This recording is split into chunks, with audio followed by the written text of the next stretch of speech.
আর এখানে প্রস্তাবে বলা হচ্ছে যে প্রপোর্শনাল সিস্টেম তারা আপার হাউসে রাখবেন, লোয়ার হাউসে না।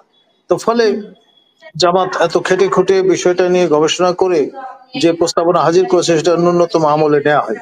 যে জুলাই সনদ বা জুলাই ঘোষণা আমাদের শাসনতন্ত্রের বিকল্প, তাহলে এটা নিয়ে যেই সমস্যা দেখা দেবে সেটি রিকনসাইলেবল নয়।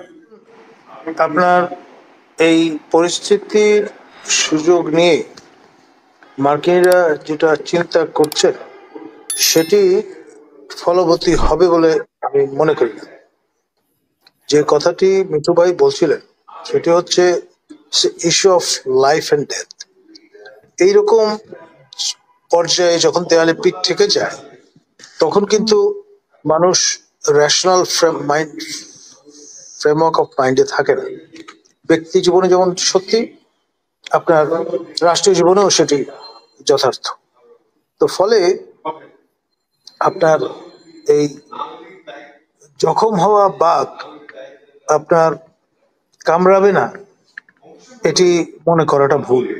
আরো বেশি অমিত তেজে কামড় দেয়া এবং আঁচড়ানোর কাজটি করে বসতে পারে। আর এখানে পাকিস্তান ইজ দ্য নেক্সট, সেটা ইসরায়েল খোলামেলা বলেই দিয়েছে। তো যেখানে জানান দিয়েছে সেখানে তারা আপনার এখানে মানে অপেক্ষায় থাকবে সিটিং ডাকের মতো, এটা ভাবারও কোনো কারণ আছে বলে আমি মনে করি। পাকিস্তান ব্যাটল হার্ডি একটা কান্ট্রি, ইরানও ব্যাটল হার্ডি একটা কান্ট্রি।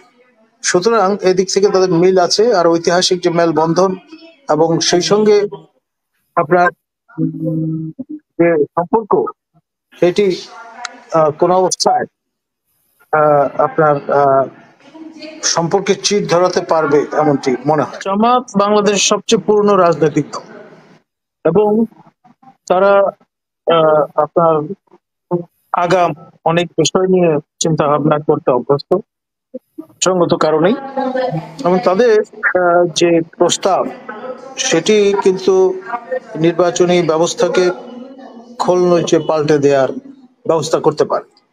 যেমন তারা বর্তমানে ফার্স্ট পাস্ট দি পোস্ট সিস্টেমের বদলে প্রপোর্শনাল রিপ্রেজেন্টেশন সিস্টেম প্রবর্তনের পক্ষপাত। আর এখানে প্রস্তাবে বলা হচ্ছে যে প্রপোর্শনাল সিস্টেম তারা আপার হাউসে রাখবেন, লোয়ার হাউসে না। তো ফলে জামাত এত খেটে খুঁটে বিষয়টা নিয়ে গবেষণা করে যে প্রস্তাবনা হাজির করেছে সেটা ন্যূনতম আমলে নেওয়া হয়। তো ন্যাচারালি অন্যান্য বিষয়গুলো নিয়েও তাদের নানান রকমের নিজস্ব মতামত আছে, সেগুলো খুব একটা কোলকে পাবে এমনটি তাদের কাছে মনে হয়। আর এনসিপির পক্ষ থেকে তাদের প্রত্যাশা ছিল, যেহেতু এটা প্রফেসর ইউনূসের বেবি বলে অনেকে চিহ্নিত করেছেন, তিনি এই বেবিকে নার্চার করবেন, বড় হতে দেবেন, সেই সুযোগ তারা মনে করছে যে পাচ্ছে না এবং বিট্রেড ফিল করছে। তো সেই সব কারণে তারা নানান রকমের বক্তব্য হাজির করছে প্রকাশ্যে, যেটি রিকনসাইল করা মুশকিল। এখন আপনার বিশেষ করে যে আলোচনাটি লন্ডনে হয়েছে সেটা এই ইমপ্রেশন দিয়েছে সবাইকে যে আপনার বিএনপির সঙ্গে যেহেতু সমঝোতা হচ্ছে, এটা সবচেয়ে বড় সক্রিয় রাজনৈতিক দল, সুতরাং বাকিদের কগনিজেন্সে না নিলেও চলে, এবং সেই জন্য প্রয়োজনে আপনার লন্ডন পর্যন্ত যাওয়া যেতে পারে, কিন্তু বাকিদের সঙ্গে আলোচনা ঢাকায় বসেই চলবে, এরকম একটা ইমপ্রেশন পেয়ে তারা অনেকটা নিজেদের অপাঙ্ক্তেও মনে করছে। জুলাই সনদ না জুলাই চার্টার না জুলাই ঘোষণা, এই নানান রকমের আপনার যে প্রত্যয় ব্যবহার করা হয়েছে সেখানেই